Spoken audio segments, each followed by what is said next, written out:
there, friends and neighbors, it's Bill, and you are watching Bill's Box of Sound. And I don't know, maybe you can see me in the reflection here, maybe you can't, I'm a little upside down, but I would like to talk to you about this album right here. Now you're looking at a CD here. This is an album called Living in Clip by Ani Difranco. This album came out 97, about 25 years ago. Okay, and back then, all of her stuff came out on CD only because she was a little teeny independent with her little record label called Righteous Babe Records. And this is, well, she had put out like 7 albums at this point in time. And then she put out this live album, Living in Clip. And Living in Clip means distortion with amplifiers. Because she was known as the little indie folk singer. And writing her songs and putting them out. She started her career when she was like 19, and she was about 25 when this came out. And this is a 2 CD set. There's first CD, and then there's a second CD. And we got liner notes here that are extremely hard to read. And along with the slipcase comes a little thing called a photo album. It's got the little Righteous Babe logo on here, and it's got all sorts of pictures of stuff that happened on tour, the players in the band, Andy Stachansky on drums, Sarah Lee on bass, who you may have known from Gang of Four and other bands, and lots of photos in here. And at the very, let's see, yeah. And like I said, the liner notes are really hard to read, but you can see the names of the songs here. Lots and lots of songs. 2 CDs, you know, about almost 2 hours of stuff. This is a great place to start if you're just getting into Ani Difranco and the early portion of her career. I mean, like I said, this album's 25 years old. She's put out a heck of a lot of stuff since then. And her songwriting chops and producing chops and just entertainment chops have just gone through the roof since then. But why am I doing this? Well, this is one of our CD to LP series, and I believe this is number 3, because this is the CD, and then it got re-released just recently, boom, on vinyl.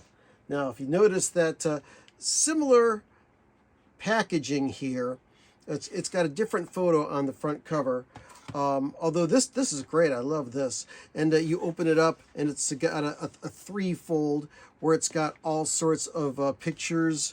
Not all the same pictures that were inside of the other one. There's some duplicates, some unique ones, but very well laid out. Now here's the same type of typeface that was on the CD. It's a little harder to read, but where it counts, it's got completely redesigned notes that were in the original, and new credits for the vinyl version of this album. And there it is. It's a 3-record set. And the 3-record set is on absolutely beautiful red vinyl with black swirl on it. I don't know how well that's coming out on camera, but it is beautiful. So now I'm going to get myself on camera, and I'm going to talk about how this vinyl version stacks up to the original CD. Let's take a look at another one of the records in the set, because yeah, the red and black swirl really looks nice on here. So just giving it to you that way.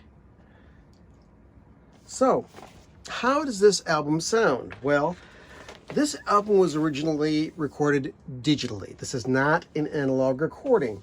This is recorded digitally on the road live using ADAT recorders, which was a VHS-C cassette going into a rack mount unit, and there were only 8 channels to record the multi-tracks onto. Now, for a little independent folk singer, that may be okay. But she's also got a drummer and a bass player, and even though she can be pretty and quiet and delicate, she can rock out with the best of them. And she's got a lot of political songs, a lot of angry songs, a lot of songs with a lot of emotion to them that really sing out. And there's lots of great songs on here. There's just start from the beginning, some of my favorites anyway. Gravel, Hide and Seek, Napoleon, her version of Amazing Grace. Let's see, 32 Flavors, Out of Range. Probably my favorite track on the entire thing. Untouchable Face, big hit for her. Shameless, Adam and Eve, Both Hands, Not So Soft, In or Out, Letter to a John. Just great set, a great album by Ani Difranco. But how does the record sound? They're taking this from digital. Are they just taking the CD and putting it on vinyl? At times, it seems that way, because the album that came out on CD was programmed as 2 long programs. First CD is 1 long program, second CD is one other long program, and the songs segue into each other. This was not all recorded at one venue. This is all over the place. Albuquerque, Santa Ana, Connecticut, Sacramento, California, Houston, Texas, Eugene, Oregon, and that's just side 1. All over the place. And a lot of tracks that capture spontaneous stuff that happened during the shows. And as a matter of fact, on the very last side F, they do the old hidden cut thing where a lot of times in those days, CDs would finish out, then there would be like 3 or 4 minutes of silence, and then they'd have something extra at the end. They have that here with the stuff that was on the end of the original Living In clip is on the end of this album. But where things happen, like for example, at the end of Fire Door on side 4, it segues right into Both Hands, which features Doc Severinsen and the Buffalo Philharmonic Orchestra helping her out. Okay, and the songs on the CD segue right into each other. Now, you would think, as with most stuff that's on CD that gets re-released on vinyl, that they would fade out one, and then with the next song, it would fade back in, so the two would kind of like overlap a little bit, and you'd get that sense of the program flowing through. Not on this one. For example, yeah, going from Wrong With Me to In or Out, the thing just stops, as though somebody just hit the pause button, and then you go to the next side, you flip it over, and then it just, like somebody presses the pause button again, and kind of breaks up the continuity of the whole thing. The other thing is the pressing on here. It was mastered by whom? It says vinyl reissue mastered by Chris Muth at Tallulah Mastering. The original CD was mastered by Chris Bellman at Bernie Grundman. And I can tell that this was at least plated at RTI. I think it might have been pressed at RTI as well, due to the markings in the dead wax.